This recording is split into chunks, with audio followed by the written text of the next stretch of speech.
സിന്ദൂരരേഖ ഭാഗം 30. അതൊക്കെ ഉണ്ടാക്കി നിൽക്കുന്ന സമയത്താണ് വീണ്ടും കോളിംഗ് ബെൽ അടിക്കുന്ന ശബ്ദം കേട്ടത്. വാതിൽ തുറന്നപ്പോൾ മനുവിൻ്റെ കൂടെ ജോലി ചെയ്യുന്ന ആളുകളാണ്. സർ, വൈഫിനിപ്പോൾ എങ്ങനെയുണ്ട്? പനിയുണ്ട്, ഞാനിന്ന് വരുന്നില്ല. Akshay will manage everything there. Manu പറഞ്ഞതും എല്ലാവരും അനുസരണയുള്ളതുപോലെ അത് തലയാട്ടി സമ്മതിക്കുകയാണ് ചെയ്തത്. മനു എല്ലാ കാര്യങ്ങളും വേണ്ട വിധത്തിൽ പറഞ്ഞു കൊടുത്തു. അത് കഴിഞ്ഞപ്പോൾ തന്നെ അവർ തിരികെ പോവുകയും ചെയ്തു. തിരികെ മുറിയിലേക്ക് വന്ന് നോക്കുമ്പോൾ അവളപ്പോഴും കിടന്നുറങ്ങുകയാണ്. ദേഹത്തെ പുതപ്പൊക്കെ നീക്കിയിട്ടുണ്ട്. അത് കണ്ടതും അവൻ അവളുടെ അടുത്തേക്ക് വന്ന് പതിയെ നെറ്റിയിൽ കൈവച്ചൊന്ന് നോക്കി. അവളാകെ വിയർത്ത് തണുത്തിരിക്കുവാണ്. അവൾക്ക് ചൂടെടുക്കുന്നുണ്ട് എന്ന് മനസ്സിലാക്കി അവൻ കുറഞ്ഞ രീതിയിൽ AC ഓണാക്കിയിട്ടു. അവളെ ഒന്ന് നോക്കിക്കൊണ്ട് പുറത്തേക്കിറങ്ങിയപ്പോൾ ദാ വീണ്ടും ആരോ ഫോണിൽ വിളിക്കുന്നു. മനു വേഗം ഫോൺ എടുത്തു. ഉണ്ണിയാണ് വിളിക്കുന്നത്. ഈ വിളി പ്രതീക്ഷിച്ചിരുന്നത് കൊണ്ട് തന്നെ അവനിൽ പ്രത്യേകിച്ച് ഭാവവ്യത്യാസമൊന്നും ഉണ്ടായില്ല. ഹലോ ഏട്ടാ, പറയ്. How is she? രാത്രി പനിയുണ്ടായിരുന്നു, മെഡിസിനൊക്കെ കൊടുത്ത് ഇപ്പോൾ പനിയൊക്കെ മാറി, ഓക്കെയാണ്, കുഴപ്പമൊന്നുമില്ല. ഉണർന്നോ? ഇല്ല, ഉറക്കമാണ്. ഞാൻ ഹോസ്പിറ്റലിലേക്ക് പോകാൻ നിൽക്കുവാണ്, രാത്രി തിരികെ വന്നിട്ട് വിളിക്കാം. അത് പറഞ്ഞ് ഉണ്ണി ഫോൺ കട്ട് ചെയ്തിരുന്നു. അടുക്കളയിൽ ജോലി ചെയ്തിരുന്നത് ബാക്കിയായ പാത്രങ്ങളൊക്കെ ക്ലീൻ ചെയ്ത് വെച്ച് കഴിഞ്ഞതിന് ശേഷം അവൻ വീണ്ടും വന്ന് അമ്മാളുവിനെ നോക്കി. ഇത്തവണയും അവൾ ഉറങ്ങുകയായിരിക്കും എന്ന് പ്രതീക്ഷിച്ചാണ് വന്നത്. എങ്കിലും അവൾ കണ്ണു തുറന്ന് കിടക്കുകയായിരുന്നു. മനു അവളുടെ അടുത്തേക്ക് വന്നു. പക്ഷേ അവൾ അവനെ കണ്ടിട്ടും അവനെ നോക്കാതെ മറ്റെങ്ങോ നോക്കി കിടക്കുകയായിരുന്നു. അത് കണ്ടതും അവനും ഒന്നും മിണ്ടാതെ അവളെ ഒന്ന് നോക്കിയതിനു ശേഷം മുറിയിൽ നിന്ന് പുറത്തേക്കിറങ്ങി. അവൻ പോയിന്ന് കണ്ടതും കട്ടിലിൽ നിന്ന് എഴുന്നേറ്റ് അവൾ ഡ്രസ്സ് എടുത്ത് കുളിക്കാൻ കയറി. തല കുളിച്ചില്ല. മേല് കഴുകിയതിനു ശേഷം പുറത്തേക്കിറങ്ങി. മുറിയിൽ തന്നെ ഇരിക്കാൻ വയ്യാത്തത് കൊണ്ട് ലിവിങ് ഏരിയയിലെ സോഫയിൽ വന്നിരുന്നു. ഫുഡ് എടുത്തു വെച്ചിട്ടുണ്ട്, അത് കഴിച്ചിട്ട് മരുന്ന് കഴിക്ക്. അവൾ അവിടെ വന്നിരുന്നതും മനു പറഞ്ഞു. അത് പറഞ്ഞിട്ടും അവൾ അവനെ നോക്കിയത് കൂടിയില്ല. അവൾ അങ്ങനെ ഇരിക്കുന്നത് കണ്ടതും മനു അവളുടെ മുന്നിലേക്ക് വന്ന് നിന്നു. സംസ്കൃതി, ഞാൻ തന്നോടാ പറഞ്ഞത്, വന്ന് ഫുഡ് കഴിക്കാൻ. അവൾ മൈൻഡ് ചെയ്യുന്നില്ല എന്ന് കണ്ടതും അവൻ വീണ്ടും അവളോട് അത് തന്നെ പറഞ്ഞു. അവൻ അങ്ങനെ പറഞ്ഞിട്ടും അവളത് കേൾക്കാത്ത ഭാവത്തിൽ തന്നെ ഇരിക്കുകയായിരുന്നു. Samskriti, I am talking to you. വന്ന് ഭക്ഷണം കഴിക്കാനാണ് പറഞ്ഞത്. അവൻ്റെ ശബ്ദത്തിൻ്റെ ടോൺ മാറിയത് അറിഞ്ഞതുപോലെ അവൾ അവനെ മുഖമുയർത്തി ഒന്ന് നോക്കി. എനിക്ക് ഭക്ഷണം വേണ്ട. വെറുതെ വാശി കാണിക്കാൻ നിൽക്കണ്ട. ഇന്നലെ പനി ഉണ്ടായിരുന്നതാണ്. കൂടുതൽ സമയം ഭക്ഷണം കഴിക്കാതിരുന്നാൽ അത് പിന്നെയും ശരീരത്തിന് ക്ഷീണം തോന്നിക്കും. സോ വന്ന് ഭക്ഷണം കഴിക്കാൻ നോക്ക്. പരമാവധി സൗമ്യതയിലാണ് മനു അവളോട് കാര്യങ്ങൾ പറഞ്ഞു മനസ്സിലാക്കാൻ ശ്രമിച്ചത്. പക്ഷേ അവളുടെ കൂസലില്ലാത്ത ഭാവം കണ്ടിട്ട് അവന് ചെറിയ രീതിയിൽ ദേഷ്യം വരുന്നുണ്ടായിരുന്നു. അവൻ അങ്ങനെ പറഞ്ഞിട്ട് പോലും അവൾ സോഫയിൽ തന്നെ ഇരുന്നതല്ലാതെ അവിടുന്ന് ഒന്ന് എഴുന്നേൽക്കാൻ പോലും കൂട്ടാക്കിയില്ല. എനിക്ക് ഭക്ഷണം വേണ്ടെന്ന് ഞാനൊരു തവണ പറഞ്ഞു കഴിഞ്ഞു. വീണ്ടും എന്നെ വെറുതെ എന്തിനെങ്ങനെ നിർബന്ധിക്കുന്നത്? ദേഷ്യത്തോടെ അവൾ അവനിൽ നിന്ന് മുഖം തിരിച്ചു. അവന് അവളുടെ സംസാരത്തിൽ ദേഷ്യം വരുന്നുണ്ടായിരുന്നുവെങ്കിലും അവളുടെ ഇപ്പോഴത്തെ മാനസികാവസ്ഥ എങ്ങനെയായിരിക്കും എന്നവൻ ഊഹിക്കാവുന്നതേ ഉണ്ടായിരുന്നുള്ളൂ. അതുകൊണ്ട് അവളോട് കൂടുതലൊരു തർക്കത്തിന് നിൽക്കാതെ അവൻ അടുക്കളയിലേക്ക് പോയി അവൾക്ക് കഴിക്കാനുള്ള ഭക്ഷണം ഒരു പാത്രത്തിൽ എടുത്തുകൊണ്ട് വന്നു. അവന് ശ്രദ്ധിക്കാത്ത രീതിയിൽ ഇരിക്കുകയാണെങ്കിലും അമ്മാളു അവൻ്റെ ഈ പ്രവൃത്തികളൊക്കെ കാണുന്നുണ്ടായിരുന്നു. എങ്കിലും അതൊന്നും കാണുന്നില്ല എന്ന് ഭാവിച്ച് തന്നെ അവൾ അവിടെ ഇരുന്നു. ഇന്നാ കഴിക്ക്. അവൻ ഭക്ഷണം അടങ്ങുന്ന പ്ലേറ്റ് അവളുടെ നേരെ നീട്ടിക്കൊണ്ട് പറഞ്ഞു. എനിക്ക് വേണ്ടെന്നല്ലേ പറഞ്ഞത് എന്ന് പറഞ്ഞ് ദേഷ്യത്തോടെ അമ്മാളു ആ പ്ലേറ്റ് തട്ടി നീക്കി. പക്ഷേ അവൾ അങ്ങനെ നീക്കിയപ്പോൾ അല്പം ശക്തിയിലായതുകൊണ്ട് തന്നെ പ്ലേറ്റ് അങ്ങനെ തന്നെ തറയിലേക്ക് വീണുപോയി. ഗ്ലാസിൻ്റെ പ്ലേറ്റ് ആയതുകൊണ്ട് തന്നെ അത് തറയിൽ വീണ് ചിന്നിച്ചിതറി. ഭക്ഷണം നാലുപാടും തെറിച്ചു. പെട്ടെന്ന് പൊട്ടുന്ന ശബ്ദം കേട്ടപ്പോൾ അമ്മാളു ഞെട്ടലോടെയാണ് മുഖമുയർത്തി നോക്കിയത്.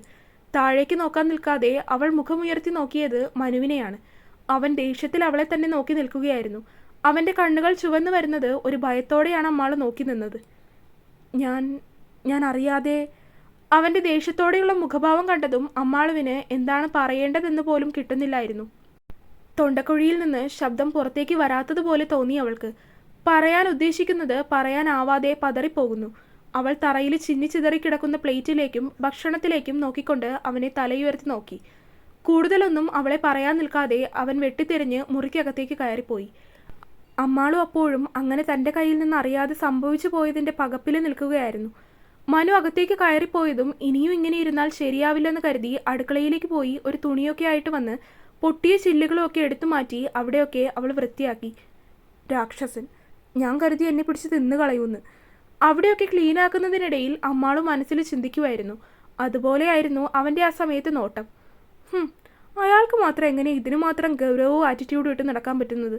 ഞാനൊക്കെ അങ്ങനെ കാണിച്ചു വരുമ്പോഴേക്കും ചിരി വരും. ക്ലീൻ ചെയ്യുന്നതിൻ്റെ ഇടയിൽ അങ്ങനെ ഓരോന്ന് അവൾ പിറുപിറുക്കുന്നുണ്ടായിരുന്നു. അതൊക്കെ ചെയ്തു കഴിഞ്ഞതിന് ശേഷവും മനു മുറിയിൽ നിന്ന് പുറത്തേക്ക് ഇറങ്ങിയിട്ടില്ല. ലിവിംഗ് ഏരിയയിൽ ഇരുന്ന് തന്നെ അവൾ മനു ഇരിക്കുന്ന മുറിയിലേക്ക് തന്നെ നോക്കിയിരിക്കുകയായിരുന്നു. ഇടം കണ്ടിട്ട് അവൻ്റെ മുറിയിലേക്ക് നോക്കിയപ്പോഴും അവനെ അവിടെയെങ്ങും കാണുന്നില്ലായിരുന്നു. സമയം കുറച്ചു നേരം കൂടി കഴിഞ്ഞിട്ടും അവൻ പുറത്തേക്കിറങ്ങി വരുന്നില്ല എന്ന് കണ്ടതും അവനോട് പോയിട്ടൊരു സോറിയെങ്കിലും പറയാമെന്ന് കരുതി അമ്മാളു അവൻ്റെ മുറിയിലേക്ക് നടന്നു. മുറിയുടെ വാതിലിൽ നിന്ന് തന്നെ അകത്തേക്കൊന്ന് എത്തി നോക്കി. നോക്കുമ്പോൾ അവൻ അകത്ത് സെറ്റ് ചെയ്ത് വെച്ചിരിക്കുന്ന ക്യാൻവാസിൽ എന്തൊക്കെയോ കാര്യമായി കുത്തിവരയ്ക്കുന്നുണ്ട്. ക്യാൻവാസ് എതിരായിരിക്കുന്നത് കൊണ്ട് തന്നെ എന്താണ് വരയ്ക്കുന്നതെന്ന് കാണാൻ കഴിയുന്നില്ല. തലയിൽ ഒരു തുണിയൊക്കെ കെട്ടിവെച്ച് കണ്ണടയൊക്കെ വെച്ചിരുന്നാണ് അവൻ വരയ്ക്കുന്നത്. അമ്മാളു കുറച്ചു സമയം ഒളികണ്ണാലെ അവനെ തന്നെ നോക്കി നിന്നു.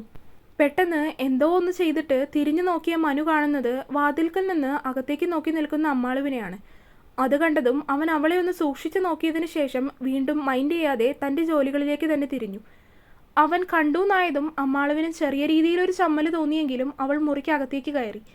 അവൾ അകത്തേക്ക് കയറിയിട്ടും അവന് പ്രത്യേകിച്ച് ഭാവവ്യത്യാസമൊന്നുമില്ല. അവൻ ഗൗരവത്തിൽ തന്നെ നിന്ന് അവന് ചെയ്യാനുള്ള കാര്യങ്ങളെല്ലാം ചെയ്തു തീർക്കുകയായിരുന്നു.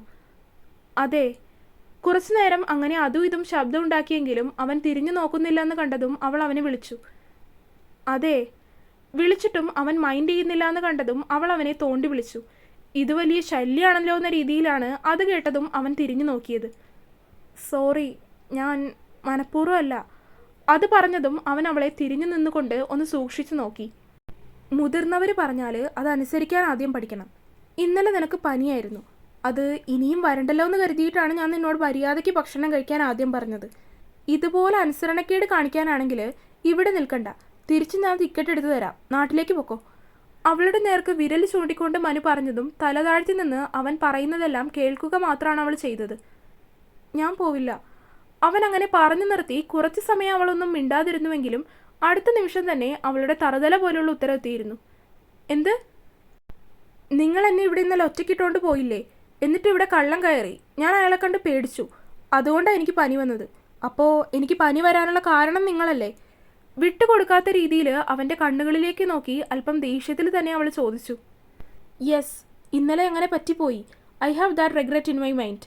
ഇന്നലെ അങ്ങനെ നിന്നെ ഇവിടെ ഒറ്റയ്ക്ക് ഇരുത്തിക്കൊണ്ട് പോയപ്പോൾ ഞാൻ അറിഞ്ഞോ ഇവിടെ കള്ളം കയറുമെന്നും കറണ്ട് പോകുമെന്നൊക്കെ? ഇല്ല, അറിഞ്ഞില്ല. എങ്കിലും എനിക്കിവിടെ ആരെയും പരിചയമില്ലെന്നും ഇവിടുത്തെ ഭാഷ അറിയില്ലെന്നും എന്തെങ്കിലും ഒരു ആവശ്യം വന്നാൽ നിങ്ങളെ വിളിക്കാൻ നിങ്ങളുടെ നമ്പർ പോലും എൻ്റെ കയ്യിലില്ലെന്നുള്ളതും നിങ്ങൾക്കറിയാമായിരുന്നല്ലോ. അമ്മാളു അവനോട് കൊമ്പ് കോർക്കാൻ തന്നെ ഭാവിച്ചുകൊണ്ട് അവൻ പറയുന്നതിന് 100 ഇരട്ടിയായി തിരികെ പറഞ്ഞുകൊണ്ടിരുന്നു. നിനക്കെൻ്റെ നമ്പർ വാങ്ങി വെക്കാമായിരുന്നല്ലോ. ഞാൻ ഈ വീട്ടിൽ തന്നെ നിൽക്കുന്നതല്ലേ. നിങ്ങളല്ലേ പുറത്തേക്ക് പോയത്. പിന്നെ നിങ്ങളെ ഒരാളെ വിശ്വസിച്ചല്ലേ അമ്മ എന്നെ നിങ്ങളുടെ കൂടെ പറഞ്ഞയച്ചത്. അപ്പോൾ നിങ്ങളല്ലേ എന്നെ നോക്കേണ്ടത്. ദേ, ഈ നിങ്ങൾ വിളി നിർത്തിക്കോ നീ. അവൻ അവൾക്ക് നേരെ വിരൽ ചൂണ്ടി. ഇല്ല, നിങ്ങളെ പിന്നെ നിങ്ങളെന്നല്ലാതെ എന്താ വിളിക്കേണ്ടത്? ഒരു തവണ ഞാൻ പറഞ്ഞു, എനിക്കൊരു പേരുണ്ട്, അങ്ങനെ വിളിക്കാം. അല്ലെങ്കിൽ നീ എന്നെ വിളിക്കാറുള്ളത് പോലെ വിളിക്കാം. സൗകര്യമില്ല. അമ്മാളു ഫുൾ എനർജിയിലാണ്.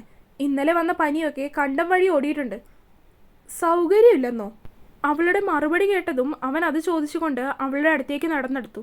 ഇത്രയും നേരം ധൈര്യത്തോടെ അവനോട് സംസാരിച്ചുകൊണ്ടിരുന്നവൾ അവൻ അടുത്തേക്ക് വരുന്നത് കണ്ടതും അല്പം ഒന്ന് പതറിപ്പോകാൻ തുടങ്ങിയിരുന്നു. എങ്കിലും ആത്മവിശ്വാസത്തോടെ തന്നെ അവൻ്റെ കണ്ണുകളിലേക്ക് നോക്കി. പക്ഷേ ആ ഒരു പ്രവൃത്തിയിൽ അവൾ തളർന്നുപോയി. അവൻ്റെ കണ്ണുകളുടെ മായാലോകത്ത് കുടുങ്ങിപ്പോയതുപോലെ ആയിപ്പോയി അവൾ. അവൻ തൻ്റെ തൊട്ടടുത്തേക്ക് എത്തിയപ്പോഴാണ് അവൻ തൻ്റെ അടുത്ത് ഇത്രയും അടുത്തെത്തിയ കാര്യം അവൾ അറിയുന്നത് തന്നെ. നിനക്ക് സൗകര്യമില്ല അല്ലേ? അത് ചോദിച്ചുകൊണ്ട് അവൻ അവളുടെ കൈ പിന്നിലേക്കാക്കിക്കൊണ്ട് അവളെ വലിച്ചടുപ്പിച്ചു. അമ്മാളു ഞെട്ടലോടെ അവൻ്റെ മുഖത്തേക്ക് നോക്കി. അവിടെ സ്ഥിരഭാവമായ ഗൗരവമാണ്. പക്ഷേ അമ്മാളുവിൻ്റെ ഹൃദയം അവനെ അത്രയും അടുത്ത് കണ്ട നിമിഷം മുതൽ പെരുമ്പറ മുഴക്കുവാണ്. എൻ്റെ ഹൃദയമേ, ഒന്ന് പതുക്കെ. ഇപ്പോൾ പുറത്തേക്ക് പോരുമോ? അമ്മാള് ദയനീയമായി ചിന്തിച്ചു പോയി.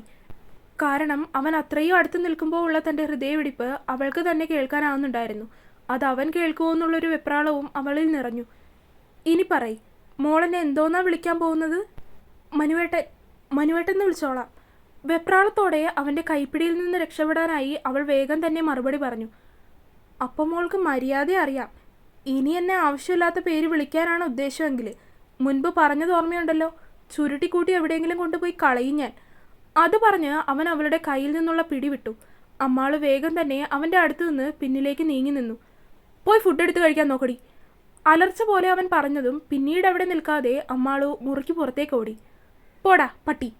പുറത്തേക്ക് ഓടുന്നതിനിടയിൽ അമ്മാളു ഉറക്കെ വിളിച്ചു പറഞ്ഞു. ഡീ എന്ന് വിളിച്ച് അവൻ പിന്നാലെ ചെല്ലാൻ പോയപ്പോഴേക്കും അവൾ അടുത്ത മുറിയിലേക്ക് കയറി വാതിലടച്ചു കളഞ്ഞിരുന്നു. അത് കണ്ടതും വിധിയെന്ന് പറഞ്ഞ് അവൻ സ്വയം തലക്കടിച്ചുകൊണ്ട് തിരികെ തൻ്റെ മുറിയിലേക്ക് തന്നെ കയറി. തുടരും. അപ്പോൾ വീഡിയോ കണ്ടവരെല്ലാവരും വീഡിയോ ലൈക്ക് ചെയ്യുക. നിങ്ങളുടെ അഭിപ്രായങ്ങൾ എന്തായാലും അത് കമൻറ്റായിട്ട് അറിയിക്കുക. ചാനൽ സബ്സ്ക്രൈബ് ചെയ്യാത്തവരുണ്ടെങ്കിൽ സബ്സ്ക്രൈബ് ചെയ്യുക. അടുത്ത പാർട്ടായിട്ട് നാളെ വരാട്ടോ. ബൈ.